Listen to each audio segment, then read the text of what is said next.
안녕하세요. 케겔과 데이터 사이언스를 시작하는 이들을 위해 라는 주제로 발표를 하게 될 안수빈입니다. 이번 케겔 코리아에서 4차 대회를 진행을 했고 최근에 마무리했는데요. 이제 케겔이 무엇이고 여기서 어떻게 데이터 사이언스를 공부할 수 있고 어떤 대회를 준비했는지 그런 전체적인 과정을 한번 이번 발표를 통해 소개해보고자 합니다.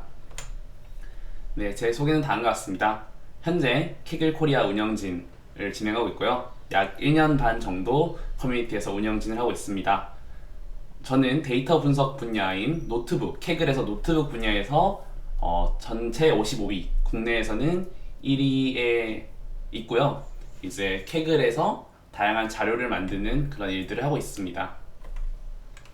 그럼 이제 케글 코리아는 어떤 커뮤니티인가? 이제 케글 코리아가 만들어진 지는 약 2년이 약간 넘었는데요. 케글을 함께 즐기며 서로의 경험, 아이디어를 공유하고자 하는 커뮤니티입니다. 그래서 케글을 통해서 데이터 사이언스가 많은 사람들에게 알려질 수 있도록 그런 것들을 꿈꾸고 있고요. 현재 페이스북 커뮤니티를 중심으로 활동하고 있어서 페이스북 커뮤니티 같은 경우에는 약 11,000명 정도가 가입되어 있고요. 오픈 채팅방에는 1,500명 정도가 소속되어 있습니다.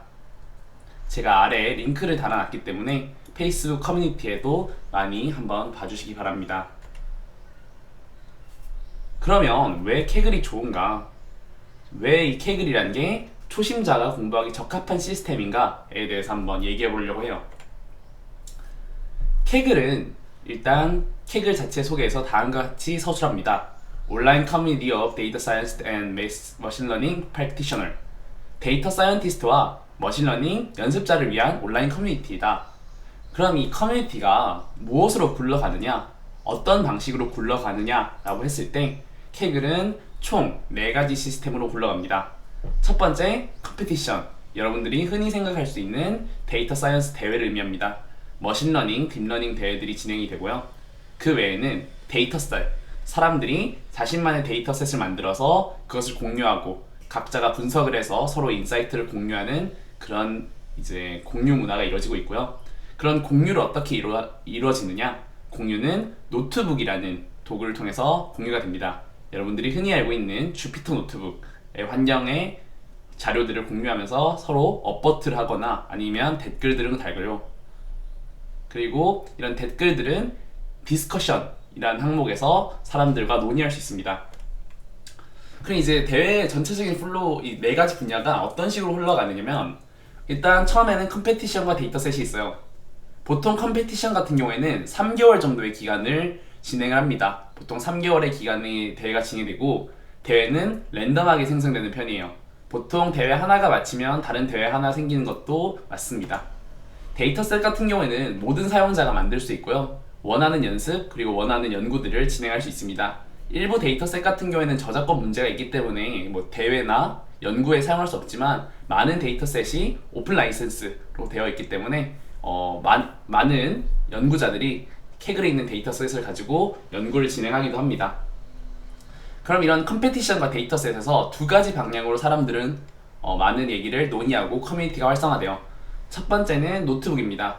노트북은 이제 대회 관련된 인사이트, 데이터셋 분석, 그리고 인사이트, 튜토리얼 작성, 대회 제출 방법 이런 것들로 서로 공유해서 업보트를 진행을 하면서 서로 공유가 이루어지고요. 디스커션 같은 경우에는 이제 코드가 아니라 글로 인사이트를 공유합니다. 이 데이터셋에는 어떤 점이 부족했고 이 데이터셋이 왜 결과가 안 좋은가, 아니면 어떤 리더보드에 있어서 왜 이런 스코어들의 차이가 나는가, 그런 서로의 각자 생각들을 공유합니다. 그래서 솔루션을 공유하는 분들도 있고요. 팀원을 모집하는 분들도 있고 되게 다양한 디스커션이 이루어지고 있습니다. 그러면 이런 케글러들의 목표는 무엇인가? 이 케글을 하면서 어떤 목표를 잡을 수 있는가? 라고 하면은 재미, 성취감, 공부, 상금, 취업 등등 정말 다양한 목표를 가진 사용자들이 있어요. 저 같은 경우에는 재미와 그리고 성취감을 목표로 시작을 했고요. 일부 유저들은 이제 취업 등의 또 목표를 가지고 있기도 합니다.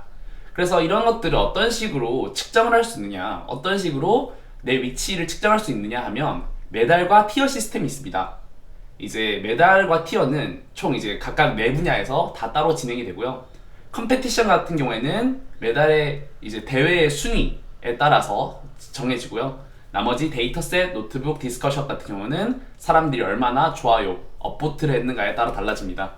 그리고 이런 거에 따라서 메달이 동, 은, 금 이런 식으로 진행이 되고요. 각각의 룰은 이제 사이트를 참고해 주시면 될 것 같습니다.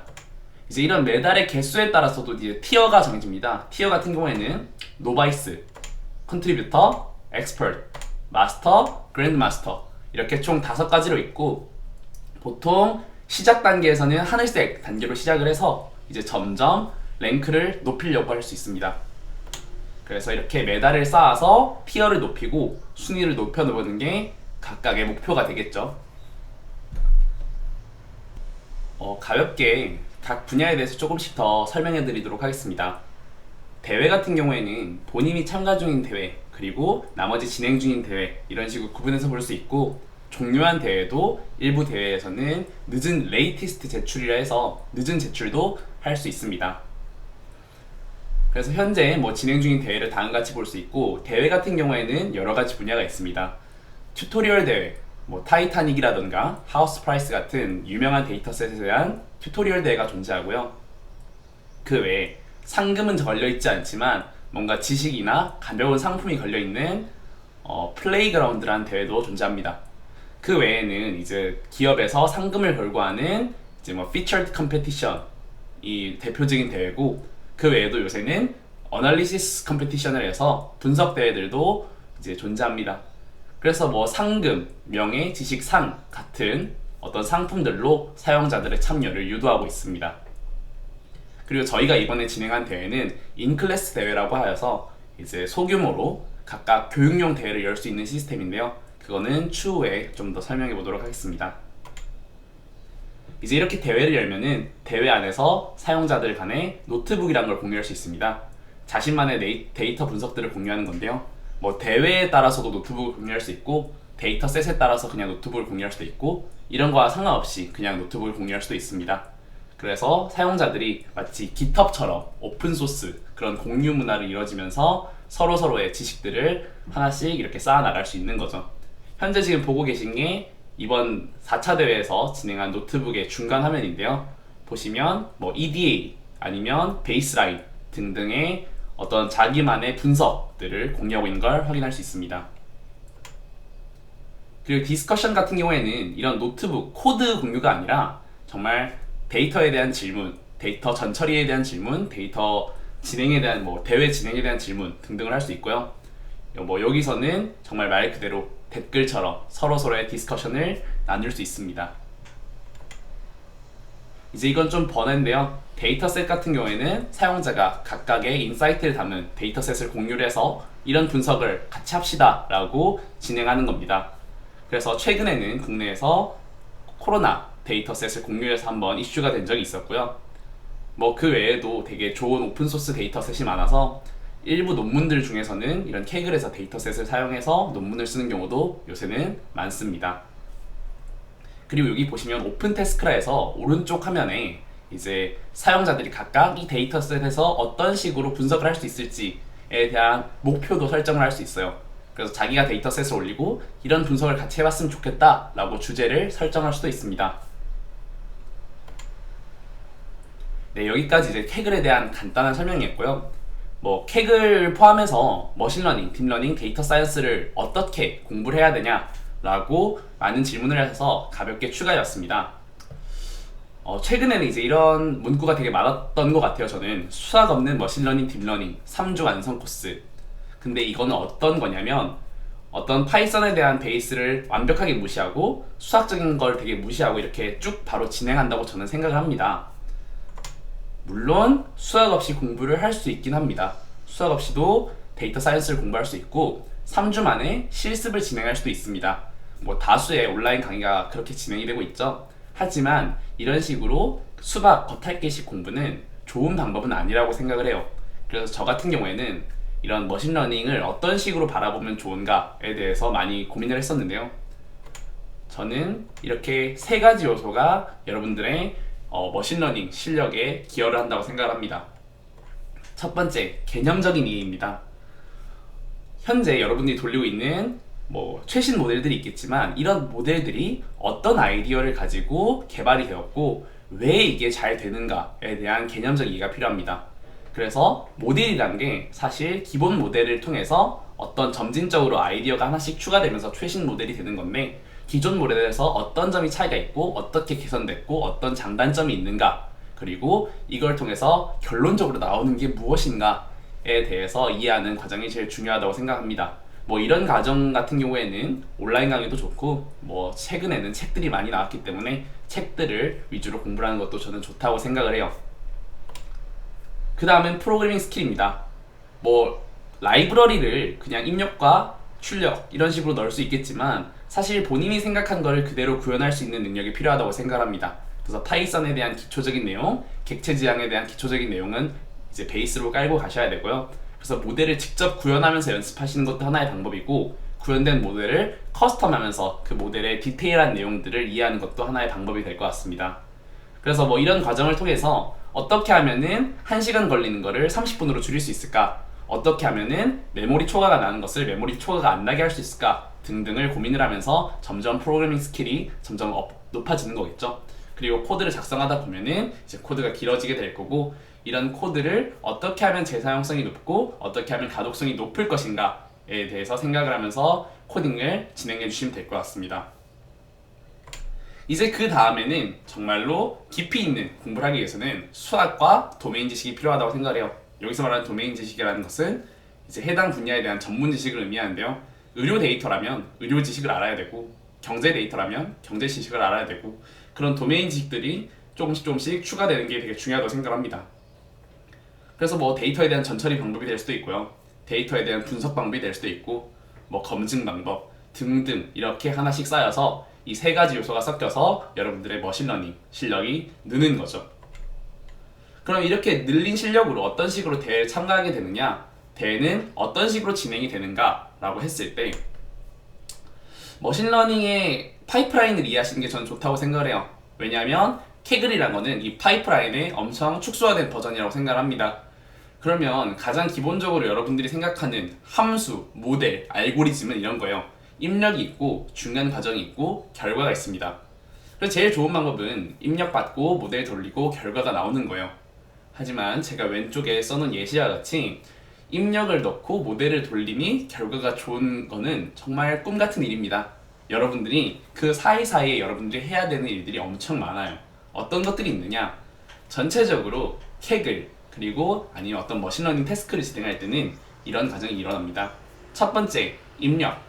어떤 데이터셋에 대한 입력을 받습니다. 근데 이 입력이라는 게 케글 같은 경우에는 데이터셋이 주어지지만, 다수의 경우에는 여러분들이 직접 수집한 데이터를 이제 모델에 맞게 어떤 이제 뭐 DB에 저장을 한다던가 CSV 파일로 저장한다던가 그런 과정들이 이제 병행이 되겠죠. 그 다음에는 일단 데이터셋을 모델에 돌리기 전에 이 데이터셋이 충분한지, 그리고 이 데이터셋이 뭔가 모델에 돌리기 적합한 데이터인지에 대해서 한번 살펴봐야 됩니다. 저희는 이런 걸 탐색적 데이터 분석이라 하는데, 이제 그걸 영어로 EDA라고 합니다. 그래서 이렇게 EDA한 걸 통해서 뭐 전처리를 할 수도 있고요. 이제 모델에 넣기 전에 전처리를 할 수도 있고, 이 전처리한 거를 모델에 넣고 결과를 받습니다. 근데 당연히 첫 결과는 그렇게 좋지 않을 수 있어요. 그럼 어떻게 하느냐? 처음부터 다시 돌아가서 인사이트를 얻는 EDA를 다시 진행할 수도 있고요. 모델을 바꿔서 아니면 모델을 개선을 해서 이제 결과를 내는 방법이 있습니다. 그냥 사실 케글의 이제 큰 대회들을 보면은 상위권 수상자들은 제출수가 약 100회에서 한 300회까지 있어요. 그냥 끊임없이 이런 시도들을 통해서 이런 사이클을 돌면서 모델을 계속 제출을 하는 거죠. 그래서 머신러닝이라는 게 사실은 이런 식으로 계속 과정을 계속 이렇게 튜닝을 하는 과정들이 반복이 돼야 되는데, 케글 같은 경우에는 그런 코딩적인 부분, 구현적인 부분에서 많은 연습이 될 수 있다고 하는 거죠. 그래서 몇 분들은 이런 얘기를 해요. 뭐 현업에는 저렇게 깔끔한 데이터 없는데요. 뭐 PD 데이터셋 뭐 그런 식으로 얘기하는데, 그런 데이터셋이 없는데요. 뭐 현업에서는 저런 방식으로 모델링하면 안 돼요. 왜냐면 앙상블을 쓰기 때문에 뭐 데이터 분석에 있어서 무의미할 수 있다. 뭐 그런 얘기들이 많고요. 뭐 취업을 하면 도움이 될까요? 그냥 뭐 문제 푸는 게 아닌가요? 뭐 그런 등등의 얘기를 하는데, 사실 케글은 여러분들이 얻고 싶은 걸 얻는 장소입니다. 뭐 도메인 관련 지식을 얻는 곳이 될 수도 있고요. 정리된 데이터이기 때문에 여러분들이 데이터셋이 아니라 모델링에 좀 더 많은 시간을 쏟을 수 있습니다. 그리고 이제 고전적인 머신러닝 반복론부터 최신 논문까지 많이 활용을 하는데요. 이제 최근에 있는 이미지 대회 같은 경우에는 비전 트랜스포머라 해서 VIT, 최근 구글에서 발표한 논문인데 그런 것들을 사용을 해서 이제 소타 논문들을 통해서 스코어들을 노리고 있죠. 그래서 논문이 발표되면 바로 케글에서도 그거에 관한 튜토리얼이 나오고 되게 그렇게 좋은 긍정적인 피드백을 통해서 여러분들의 실력을 향상시킬 수도 있습니다. 그리고 우승 솔루션 같은 것들을 보면 되게 재미있는 테크닉들이 많아요. 그런 우승 솔루션을 통해서 어떤 전체적인 프로세스나 테크닉들을 공부할 수 있고 콜앱과 같이 무료 GPU와 TPU를 일부 사용할 수 있습니다. 그리고 여기서 만약에 수상권이 들거나 아니면 여러분들이 인사이트가 있으면 연구나 아니면 현업 쪽으로 연장하는 경우도 되게 많이 봤고요. 사실 이제 그랜드 마스터 어느 정도 높은 순위가 되면은 취업 걱정은 안 해도 여러분들한테 많은 제한이 올 거라고 저는 생각을 합니다. 그래서 여러분들이 얻고 싶은 것을 케글에서 얻었으면 좋겠어요. 그래서 이런 많은 장점이 있는 케글을 많은 공부하시는 분들에게 공유를 하고 싶어서 케글 코리아에서는 몇 번의 대회들을 지금까지 진행을 해왔습니다. 네, 1차 대회 같은 경우에는 타이타닉 생존자 예측 대회로 2019년 1월 1일에 6주간 진행을 했고요. 이 당시에 유한님이 튜토리얼을 영상을 촬영을 해서 많은 사용자들한테 케글에 대한 시스템의 그런 이해들을 많이 도왔습니다. 현재는 타이타닉 대회가 매우 유명해지기도 했고 이제 연습용 대회로 되게 유명한데 그 당시에는 뭐 튜토리얼이나 이런 것들이 많이 없었기 때문에 뭐 많은 참가자들이 이로써 도움을 받을 수 있었고 이때부터 케글 코리아가 몇 번의 대회를 시리즈로 진행하게 됩니다. 그래서 1차 대회가 끝난 이후에 바로 2차 대회가 거의 바로 시작을 했습니다. 하우스 프라이스 예측, 지금 케글에서는 대표적인 대회 중 하나인데요. 이제 하우스 프라이스 프레딕션 같은 경우에는 이전에 타이타닉 같은 경우에는 클래시피케이션, 분류 문제였다면 이번에는 레그레션, 회귀 문제로 조금 더 심화된 문제로 이제 많은 사용자들을 도왔고요. 이 당시에는 튜터들을 모집을 해서 여러 스터디들을 이제 진행을 했고 그런 스터디를 통해서 뭐 커널, 이제 현재 노트북인데 그런 것들도 공유를 하고 많은 이제 참여팀들을 모았었습니다. 그래서 2차 대회도 아주 성공적으로 진행을 했었죠. 약간의 시간이 지나서 3차 대회를 태진님이 담당을 해주셔서 이제 대회를 진행하게 됩니다. 칼 클래시피케이션, 자동차 이미지 분류 대회였는데요. 약 8주 정도 딥러닝 대회였기 때문에 이미지 뭐 비전 대회였기 때문에 좀 더 시간을 많이 두고 진행을 했습니다. 그래서 이 당시에는 이제 참가자들이 좀 많이 줄었어요. 왜냐면 케글에 이제 본격적인 대회를 참여하신 분도 많았고 딥러닝 대회이기 때문에 사용자들이 좀 어려워했었기 때문에 좀 참가팀이 조금은 줄었었습니다. 그래도 뭐 이 당시에 많은 좋은 노트북들이 나왔고 이 대회도 잘 마칠 수 있었어요. 그래서 이 대회가 마치고 나서 약 2019년 8월 정도였는데 바로 그럼 이제 4차 대회는 어떤 대회로 하면 좋을까에 대해서 논의를 많이 진행을 했습니다. 그래서 이제 2019년 한 10월부터 NLP 대회를 할까라는 얘기를 많이 했었어요. 이제 정형 데이터 했고 정형 데이터에서 분류 회귀 문제 했었고 컴퓨터 비전을 했기 때문에 뭐 NLP나 아니면 다른 태스크를 하면 좋지 않을까 생각을 했었는데 T 아카데미 측에서 좀 더 초보자를 위한 대회를 함께 진행했으면 좋겠다. 그리고 저희는 이제 비영리 집단이기 때문에 같이 어떤 비영리적인 목적으로 튜토리얼 대회를 진행하면 좋지 않을까 해서 2019년 10월부터 이제 T 아카데미와 기획을 시작을 했고요. 본격적인 기획은 2020년 1월부터 함께 기획을 진행했습니다. 그래서 이제 오프라인 세미나 이전에는 이제 각각의 스터디를 진행했다면 이번에는 세미나를 진행해서 운영진들이 좀 강의를 함께 진행을 해서 대회를 진행하는 시스템을 저희가 생각을 했었고요. 3차 대회에서 컴퓨터 비전이 너무 어렵다는 평가가 많아서 좀 초보자를 위한 데이터로 다시 한번 바꿔보자 라는 이제 구상을 했습니다. 근데 이제 데이터셋이 이제 대표적인 데이터셋은 썼기 때문에 우리가 직접 찾아봐야 되는 상황이었고요. 이제 2020년부터 대회를 기획하기 시작을 했었는데 좀 아쉽게도 2020년에 시작이 좋지 않았죠. 코로나가 시작을 하면서 오프라인 세미나가 불가능해져 버렸습니다. 그래서 오프라인 세미나를 조정을 하면서 어떤 많은 차질이 있었고요. 운영진 모두 뭐 취업을 하거나 아니면 이제 본인의 직장이 바뀌거나 창업을 하거나 그런 것들 때문에 전체적으로 운영진 내부에서도 시간이 많이 없었습니다. 그리고 이제 저 같은 경우에는 이제 이 데이터셋을 따로 찾아봐야 됐었는데 캐글 측이나 아니면 데이터셋을 만든 본사 측에서 답변이 없어서 라이센스 과정으로 좀 차질이 많았어요. 그래서 캐그 이제 코로나가 조금 잠잠해졌던 8월부터 다시 이제 프로젝트를 시작을 합니다. 거의 7개월 정도 미뤄졌죠. 그럼 이제 저희들은 데이터셋을 찾아봐야 되는데 입문자용 대회에는 어떤 데이터셋이 적합한가? 저는 이게 되게 중요하다고 생각을 하는 게 현재 대학생부에서도 이제 대회들을 막 진행을 하려고 하는 걸로 보여요. 그래서 뭐 대학생들이나 아니면 사내에서 가볍게 교육용 대회를 연다면 어떤 식으로 대회를 열면 좋을지 제가 몇 가지 데이터셋에 대한 생각들을 좀 적어봤습니다.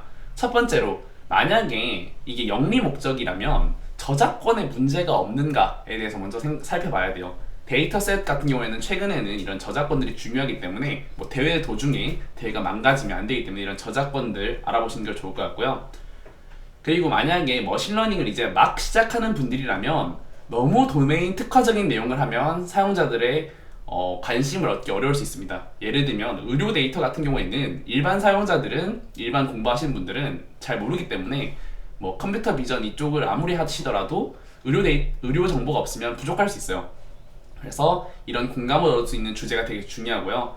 이런 주제에 맞는 데이터셋도 분류 문제나 회귀 문제에 적합한지 여러분들이 한번 알아보셔야 됩니다. 그리고 데이터셋이 너무 적으면 안 되기 때문에 저는 약 3만 개 이상의 로우를 가진 정형 데이터셋을 찾았었고요. 이제 이 중에서도 이 3만 이제 컬럼 수가 좀 몇 개 있어서 이런 자료형들에 대한 인코딩 방법들을 여러 개 쓸 수 있는지 그런 것들을 좀 찾아봤어요. 뭐 정규화 방법이 있을 수도 있고 아니면 뭐 라이브러리 인코딩, 뭐 민 인코딩 등등 인코딩 방법들을 연습할 수 있는가에 대해서 저는 중심적으로 생각했습니다. 그리고 뭐 피처 엔지니어링을 좀 많이 시도해볼 수 있도록 컬럼 개수가 좀 많았으면 좋겠다라는 의견들이 있어서 컬럼 수도 10개 이상인 데이터셋만 따로 찾아봤습니다. 그리고 이제 뭐 결측치나 이상치 처리 같은 경우도 머신러닝에 있어서 중요한 부분이고 튜토리얼에 넣었으면 좋을 것 같아서 이제 이런 데이터가 있는지를 찾아봤어요. 그래서 이게 하나하나의 저한테는 필터였죠. 그래서 데이터셋들을 이렇게 한 100개에서 한 200개 정도 살펴보면서 이런 데이터셋만 몇 개 추려서 봤습니다. 그리고 이제 몇 개 추려서 보고 그 중에서도 기본 모델을 적용했을 때 어느 정도 스코어가 나와서 초보자들이 참가할 때 그래도 참가는 좀 의의가 있을까를 생각을 했었고요. 수종한 모델과 좀 차이가 있는가, 그러니까 어떤 테크닉을 썼을 때 어떤 개선점이 분명히 존재하는가 이런 것들도 살펴봤습니다. 그래서 이런 내용들을 다 ED해서 몇 가지 데이터셋을 추렸었는데 저희의 첫 번째 목표는 랜딩 로안 클럽이라는 이제 대출 데이터셋을 사용을 하고 싶었어요. 그래서 대출 데이터셋 같은 경우에는 캐글에 총 2가지가 있었는데요. 첫 번째 데이터셋 같은 경우에는 원래 업보트가 한 2,000개, 3,000개 됐던 캐글에서 상당히 유명한 데이터셋이었습니다. 근데 최근에는 삭제된 걸로 봐서는 저작권 문제 때문에 데이터셋을 내린 것 같아요.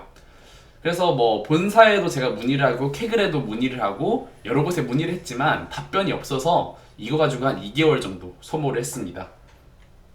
그래서 이렇게 데이터셋 가지고 2개월 정도 소모를 하고 결국 최종적으로 선택된 거는 Adult Census Income 이라 해서 이제 성인 인구에 대해서 인구조사, 뭐 한국에서 하는 인구조사 있죠? 그런 인구조사에 대해서 수입 예측 문제를 한번 이제 예측 데이터셋을 찾았습니다.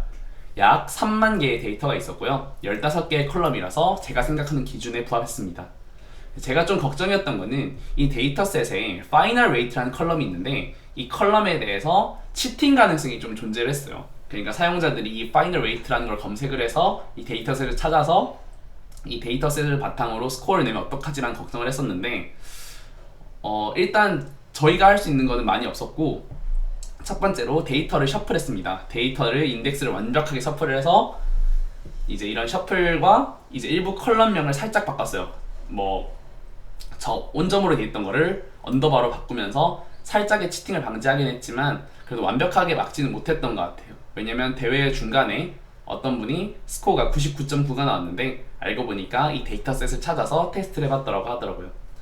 그래서 뭐 이런 데이터셋을 썼고 이런 식으로 치팅을 좀 방지를 해봤습니다. 그러면 이제 데이터셋을 찾으면 어떤 과정으로 보통 대회가 진행이 되냐면요, 다음과 같이 지금 왼쪽에 보이는 사진을 보면은 다음과 같은 항목들을 이제 여러분들이 채워 넣어야지 대회를 진행할 수 있습니다. 그래서 몇 가지 정리하면 다음과 같아요. 여러분들이 채점할 데이터셋을 정답과 데이터셋을 따로 업로드를 하고요, 이 올리신 정답에 매트릭을 설정을 합니다. 그래서 어떤 컬럼이 정답 컬럼이고 이 정답 컬럼에 대해서 어떤 매트릭을 설정할 것인가 라고 하고요, 베이스라인이라 해서 가상 데이터를 올려서 제출을 할 필요가 있어요. 뭐 0으로 꽉 차있던 데이터든지 1로 꽉 차있던 데이터든지 그런 베이스라인 데이터 정답을 제출을 해야 되고요. 그 외에는 이제 참가자들이 이해를 도울 수 있는 디스크립션 페이지, 이밸루에이션 페이지, 타임라인, 프라이즈, 스폰서 등등의 페이지들을 다 작성을 해야 됩니다. 그리고 이제 데이터의 피처에 대한 이제 질문이 많이 들어오기 때문에 데이터 피처에 대한 간단한 설명을 작성하고 이제 뭐 사용자의 치팅 방지라던가 그런 것들을 막기 위해서 룰도 함께 작성을 해줘야 돼요. 그래서 이런 것들을 다 디테일하게 작성을 하고 뭐 검사를 한다고 좀 대회 준비 과정이 좀 오래 걸렸던 것 같습니다. 이제 그리고 대회의 목적이 초심자들을 캐글로 입문할 때 좀 더 편하게 입문하게 돕는 거기 때문에 간단한 EDA와 이제 뭐 베이스라인 코드들을 만들어서 공유를 했습니다. 그래서 4차 대회 같은 경우에는 이제 10월 16일 날 총 6주간 대회를 진행을 했고요. 그 대회는 총 162팀 그리고 202명이 참여를 했습니다. 그리고 총 2,000개 정도의 제출이 있었어요. 그래서 앞서 말했듯이 머신러닝이랑 캐글은 이런 시스템으로 진행이 되는데요, 뭐 입력 EDA 전처리 모델 결과 이렇게 있는데, 이 부분에 있어서 1차 세미나에서는 캐글 소개, 뭐 지금 제가 방금 했던 캐글 소개와 대회의 간단한 소개, 그리고 EDA에 대한 소개, 베이스라인 설명, 그리고 데이터 어떻게 살펴봐야 되는지에 대한 세미나를 약 4시간에서 5시간 정도 진행을 했고요. 두 번째 세미나에서는 다른 운영진인 태진님께서 이상치, 결측치 처리와 피처 엔지니어링에 관해서 약 5시간 세미나를 진행했습니다. 마지막 세미나 같은 경우에는 뭐 머신러닝 모델들과 그런 모델을 통한 앙상블, 그리고 어떤 식으로 검증할 수 있는지 그런 최종적인 라인에 대해서 천성님께서 이제 세미나를 준비해 주셨고요. 그래서 약간 세미나 자체도 점점 난이도를 향상시켜서 사용자들이 뭔가 중간에 포기하지 않도록 계속 참여를 유도를 했습니다. 그래서 1차, 2차, 3차 세미나가 모두 진행이 되었고, 이 세미나 영상 같은 경우에는 T-아카데미 유튜브와 T-아카데미 사이트에 있으니까 많은 분들이 이제 궁금하시면 보시면 될 것 같습니다. 그래서 제가 상위 커널 몇 개를 가져왔어요. 이제 이 대회에서 어떤 커널들이 좋은 성적을 얻었는가, 지금 이제 1위부터 5위까지 가져왔는데요. 이제 각각에 대해서는 설명을 좀 하기 그렇고, 이제 몇 가지 설명을 드리면, 첫 번째 커널 같은 경우에는 파이캐럿이라는 머신러닝 라이브러리를 사용했습니다. 최근에 급부상하고 있는 머신러닝 라이브러리인데요, 사이킷런 외에 여러 가지 기능이 있고, 이분은 캣부스트 모델을 사용했고, 이제 어떤 스레스홀드에 대해서 부족한 스레스홀드는 무작위 샘플링을 통해서 성능을 높였습니다. 두 번째 커널 같은 경우에는 라이트 GBM을 사용을 했고, 가우시안 노이즈를 추가해서 이제 일부 컬럼에 가우시안 노이즈를 추가해서 성능을 높였습니다. 이제 3등 같은 경우에는 이제 캣부스트, LGBM, XG부스트 모델을 3개 만들어서 각각의 가중치를 곱해서 이제 보팅하는 형식으로 진행을 했고요. 프리퀀시 인코딩을 사용했다는 특징이 있습니다. 이제 3등 커널 같은 경우는 좀 대단한 게 제출을 한 번밖에 안 했는데 3등을 하셨습니다. 역시 컴피티션 마스터들은 대단하신 것 같아요. 그리고 이제 4등 같은 경우에는 라이트 GBM을 사용을 하셨고요. 지금 제가 올린 URL에 어떤 이제 이 참가자분이 시도하신 것들이 많이 자세하게 작성이 되어 있어서 여러분들이 읽으면 도움이 많이 될 것 같습니다. 5등 같은 경우에는 파이캐럿을 사용했는데, 이제 파이캐럿에 되게 다양한 기술들을 많이 사용했어요. 그래서 캣부스트, 라이트 GBM, XG부스트에 대한 블렌딩 모델을 만들어서 최종 모델을 제출을 했고, 이제 파이캐럿 모델 1등과 5등이 파이캐럿 모델을 사용했고, 그리고 모든 팀이 거의 라이트 GBM을 사용한 걸 알 수 있죠. 그래서 이런 최신 모델, 이제 최신 모델이 하긴 좀 그렇지만 이제 케글에서 사용되는 대표적인 모델들을 어떤 식으로 이분들이 테크닉을 썼는지 살펴볼 수 있습니다. 그래서 대회를 보는 제 입장에서 좀 안타까웠던 거는 상위권 커널들이 너무 많은 제출을 통해서 뭔가 퍼블릭 리더보드라 해서 이제 최종 스코어보드 전에 가벼운 스코어보드가 있는데 그런 스코어보드에 너무 오버피팅이 돼서 최종적으로 결과가 안 좋았던 분들이 많아요. 그래서 왼쪽 같은 경우에 이제 초록색 같은 경우에는 이제 본인이 성적이 유지됐거나 아니면 좀 더 나아진 케이스고, 빨간색 포인트 같은 경우에는 최종 결과가 더 안 좋았던 분들인데, 이제 오른쪽 표를 보면은 이제 이게 제출 횟수에 따른 크기거든요. 이 제출 횟수에 따른 크기를 보면은 보통 성적이 안 좋아진 분들은 제출을 너무 많이 해서 안 좋은 경우가 많았습니다. 그래서 이번 대회를 통해서 너무 퍼블릭에 오버피팅 되면 안 좋다라는 좀 교훈을 얻으셨으면 좋겠어요. 이제 이런 것들을 쉐이크업이라 하죠. 이렇게 순위가 많이 뒤바뀌는 걸 쉐이크업이라 하는데, 좀 쉐이크업이 좀 많았던 대회라고 저는 생각을 합니다. 그래서 뭐 순위가 엄청 많이 떨어지신 분은 거의 100등 가까이 떨어졌고요. 순위가 엄청 높아지신 분은 70등, 한 60등까지 오르는 경우도 있었습니다.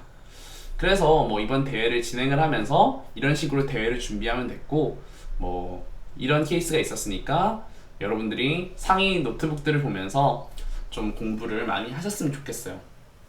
이제 최근에 이런 대회가 좀 많아지고 있는 추세니까 뭐 대학생부나 아니면 뭐 사내 대회를 열 때 이런 부분들을 좀 참고해서 대회를 만들어 주시면 좋을 것 같습니다. 네, 이상으로 4차 대회를 진행했던 케일코리아 운영진 안수빈이었습니다. 감사합니다.